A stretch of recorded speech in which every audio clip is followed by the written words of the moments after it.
ભાવનગર શહેરમાં ફરી એકવાર અસામાજિક તત્વોનો આતંક સામે આવ્યો છે। શહેરના લીલા સર્કલ નજીક આવેલ આલેખ એપાર્ટમેન્ટમાં રહેતા વૈભવ ત્રિવેદી નામના યુવાનના ઘરમાં ઘૂસી જઈ અસામાજિક તત્વોએ હથિયારો લઈને ઘૂસ્યા હતા। જ્યારે હથિયારો લઈને ઘૂસતા ઘરમાં તોડફોડ કરી નાખવામાં આવી હતી અને વૈભવ ત્રિવેદી નામના યુવાનને મારી નાખવાની ધમકી આપી હતી।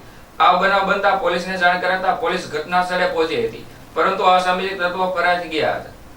લીલા સર્કલ પાસે આવેલા આલેખ એપાર્ટમેન્ટમાં એસ્ટેટ બ્રોકર વૈભવ ત્રિવેદી પર જીવલેણ હુમલો કરવામાં આવ્યો હતો। ઘટના સમયે ઉદય આહિર તથા અન્ય અજાણ્યા શખ્સો પાઇપ અને ઘાતકી હથિયારો સાથે ઘરમાં ઘૂસી આવ્યા હતા। હુમલાખોરોએ ઘરમાં લેપટોપ, ફર્નિચર સહિતની વસ્તુઓ તોડી ઘરને વેરવિખેર કરી નાખ્યું હતું। હુમલાખોરોએ માત્ર મારામારી જ નહીં, પરંતુ વૈભવ ત્રિવેદીને જાનથી મારી નાખવાની પણ ખુલ્લેઆમ ધમકી આપી હતી। મારવા પાછળનું કારણ એવું હતું કે ઉદય આહિરનું એટીએમ કાર્ડ વૈભવ ત્રિવેદીને મળતા ઉદયની પત્નીને આપ્યું હતું, જે ઉદય આહિરને નહીં ગમવાના કારણે વૈભવ ત્રિવેદી પર હુમલો કરવામાં આવ્યો હોવાનું પ્રાથમિક માહિતીમાંથી જાણવા મળ્યું હતું। હુમલાખોરો ઘટના સ્પષ્ટ આરોપીઓ સ્થળેથી નાસી છૂટ્યા હતા। જોકે ફરિયાદી એસ્ટેટ બ્રોકર હોય અને ઘરમાં 50,000 જેવી રોકડ રકમ ગઈ હતી અને બીજી અન્ય વસ્તુઓ ગાયબ છે કે નહીં તે હજી સુધી માલુમ પડ્યું નથી। હાલ નીલમબાગ પોલીસ ઘટનાની તપાસ હાથ ધરી છે। હવે જોવાનું રહ્યું કે આવા અસામાજિક તત્વો પર પોલીસે કઈ રીતે કેટલી ઝડપથી કાયદેસરની કાર્યવાહી કરે છે। આ બનાવથી વિસ્તારમાં ચકચાર મચી ગઈ હતી અને સ્થાનિકોમાં ભારે રોષ વ્યાપ્યો હતો।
મારું નામ દીપ્તિ વૈભવભાઈ ત્રિવેદી।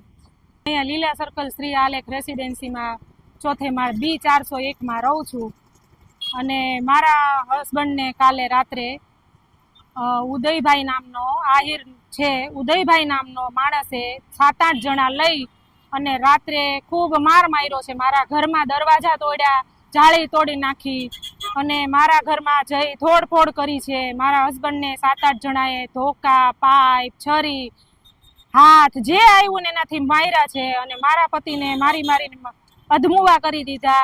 મારી બેબીનું નવું હજી એક વારે યુઝ નથી કર્યું, લેપટોપ એને અંદરના રૂમમાં હતું એ માણસે તોડી નાખ્યું। મારા ઘરમાં વેર વિખેર કરી નાખ્યું છે, ઘર વખરી નુકસાન કર્યું છે।